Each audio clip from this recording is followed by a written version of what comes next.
राष्ट्रपति बाइडेन की अमेरिका वापसी हो गई है। इस वक्त की बड़ी खबर ये, 7 घंटे तक तेल अवीव में रुके जो बाइडेन और उसके बाद अमेरिका वापस चले गए हैं। इजराइल की रक्षा हमारा फर्ज है, कहा बाइडेन ने। यानी अपने इस दौरे के दौरान जो बड़ी बात कही जो बाइडेन ने, कहा कि हमारा फर्ज है कि हम इजराइल की रक्षा करें। एक और बड़ी खबर यह कि इजराइल को क्लीन चिट का बाइडेन ने बताया आधार भी।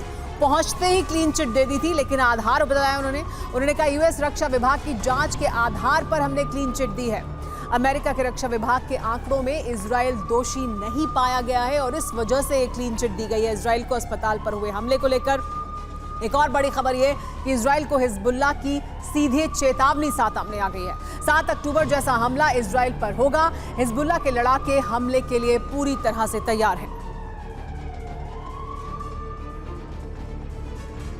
युद्ध के 11वें दिन गाजा में सबसे बड़ी त्रासदी हुई। गाजा के एक अस्पताल में विस्फोट हुआ और 500 लोगों की मौत हो गई। इस युद्ध अपराध का दोषी इजराइल को माना जा रहा है, लेकिन अंतर्राष्ट्रीय मंच इस हमले पर बटा हुआ है। इजराइल के पक्षधर देश तेल अवीव को क्लीन चिट दे रहे हैं, लेकिन हमास के पक्षधर कह रहे हैं कि इजराइल को इसकी बड़ी कीमत चुकानी होगी। 17 अक्टूबर की शाम को गाजा में क्या हुआ, इसका वीडियो सबूत आप भी देखिए। 5 सबूतों के आधार पर देखिए कि अस्पताल में धमाका कैसे हुआ और इस हमले का दोषी आखिर है कौन।